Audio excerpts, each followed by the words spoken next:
আসসালামু আলাইকুম everyone, welcome to সোমাইস kitchen. আশা করছি আপনারা সবাই অনেক বেশি ভালো আছেন।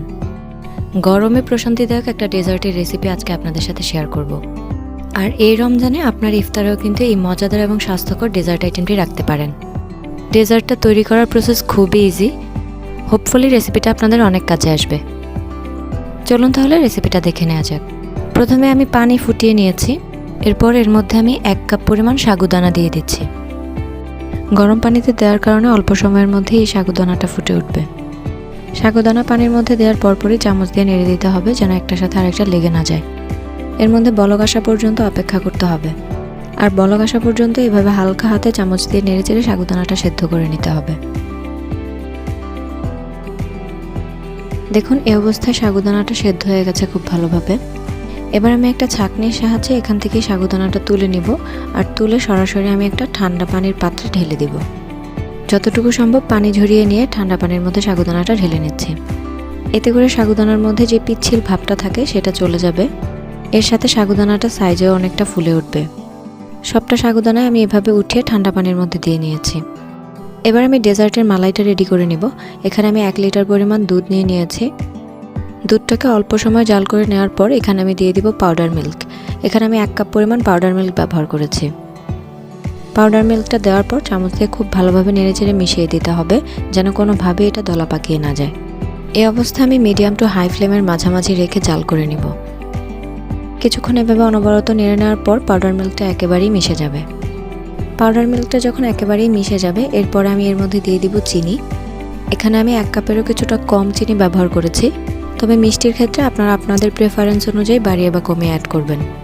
আর ডেজার্টের ক্ষেত্রে আমি যেহেতু সবশেষে এটাতে আইসক্রিম অ্যাড করব, আইসক্রিমেও কিন্তু মিষ্টি আছে, তো সেটা বুঝে শুনে আপনারা অ্যাড করবেন।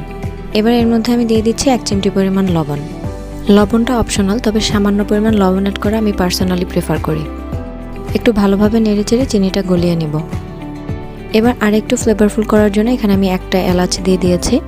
এলাচটাও কিন্তু সম্পূর্ণ অপশনাল, আপনারা চাইলে এটা নাও দিতে পারেন। তবে এই এলাচটা দিলে খুব সুন্দর একটা ফ্লেভার ছড়ায়। দুধে বলক আসা পর্যন্ত আমি এভাবে হালকা হাতে অল্প অল্প করে নাড়তে থাকব। দেখতেই পাচ্ছেন বলক চলে এসেছে। এই পর্যায়ে আমি এলাচটাকে তুলে ফেলে দেব। এর থেকে বেশি এলাচটা রাখার কোনো প্রয়োজন নেই। এবার এই দুধটাকে মিডিয়াম টু লো ফ্লেমে রেখে অর্ধেক পরিমাণ করে নিতে হবে। দুধটা যখন ঘন হয়ে অর্ধেক পরিমাণ হয়ে যাবে তখন একটি পাত্রে নিয়ে সামান্য ঠান্ডা করার পর এটাকে ফ্রিজে রেখে দিতে হবে। আপনারা চেষ্টা করবেন মালাইটাকে ডিপ ফ্রিজে রেখে আইসি করে নেওয়ার জন্য। এই অবস্থায় আমি মালাইটাকে ফ্রিজ থেকে নামিয়ে নিয়েছি। আমার এখানে মালাইটা কিন্তু তরলই আছে। আমার হাতে সময় না থাকার কারণে আমি মালাইটা তাড়াতাড়ি করে নামিয়ে নিয়েছি। আপনারা চেষ্টা করবেন হাতে সময় থাকলে এটাকে অর্ধেক পরিমাণ আইস এবং অর্ধেক তরল রাখার জন্য। আমি সাগুদানাগুলো ঠান্ডা পানি থেকে উঠিয়ে এবার মালাইয়ের মধ্যে দিয়ে দিচ্ছি। দিয়ে খুব ভালোভাবে চামচের সাহায্যে মিশিয়ে নিচ্ছি। এই মালাইটা যদি অর্ধেকটা আইসি হতো তাহলে কিন্তু এটা খেতে আরও বেশি ভালো লাগতো। তবে হাতে সময় কম থাকলে আপনারা আমার মতোও বানিয়ে নিতে পারেন। দেখতেই পাচ্ছেন আমি সাগুদানাগুলো খুব ভালো করে মিশিয়ে নিয়েছি। আর এই ডেজার্টের কনসিস্টেন্সিটা কেমন হবে সেটাও নিশ্চয়ই আপনারা দেখে বুঝতে পারছেন। এবার এর মধ্যে আমি কিছুটা আইসক্রিম অ্যাড করে দিব। আপনারা আপনাদের পছন্দের যে কোনো ব্র্যান্ডের আইসক্রিম ব্যবহার করতে পারেন। আমি এখানে পোলারের ক্ষীরসা আইসক্রিমটা ব্যবহার করছি। ঘন দুধের মালাইয়ের সাথে আইসক্রিমের ফ্লেভারটা কিন্তু আরও বেশি টেস্টফুল হয়। এবার আমি উপর থেকে কিছুটা জেলি বা ড্রাই ফ্রুটস ছিটিয়ে দিচ্ছি। যে কোনো সুপার শপে আপনারা এটা কিনতে পারবেন অথবা চাইলে বাসায়ও বানিয়ে নিতে পারেন। তবে আমি এটা সুপার শপ থেকেই কিনে এনেছি। এটা দেওয়ার ফলে ডেজার্টের আউটলুকটা আরও বেশি ডেলিশিয়াস হয় এবং খেতে অনেক বেশি টেস্টি হয়। এরপরে উপর থেকে কিছুটা বাদাম কুচি ছিটিয়ে দিচ্ছি। এখানে আমি কাজু বাদাম, কাঠবাদাম কুচি কুচি করে কেটে তারপরে দিয়ে দিচ্ছি। আর এর মধ্যেই কিন্তু আমার ডেজার্টটা একেবারেই রেডি হয়ে গেছে। খুব সহজেই তৈরি করে নিলাম সাগুদানার এই মজাদার ডেজার্ট। সম্পূর্ণ ভিডিওটা দেখলে আপনারাও বুঝতে পারবেন এটা বানানোটা কতটা সহজ।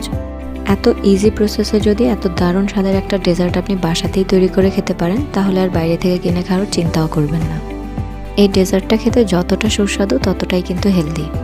আর যে কেউ এটা খেতে খুব বেশি পছন্দ করবে। রেসিপি ভালো লেগে থাকলে অবশ্যই সোমাইস কিচেনের সাথে থাকবেন।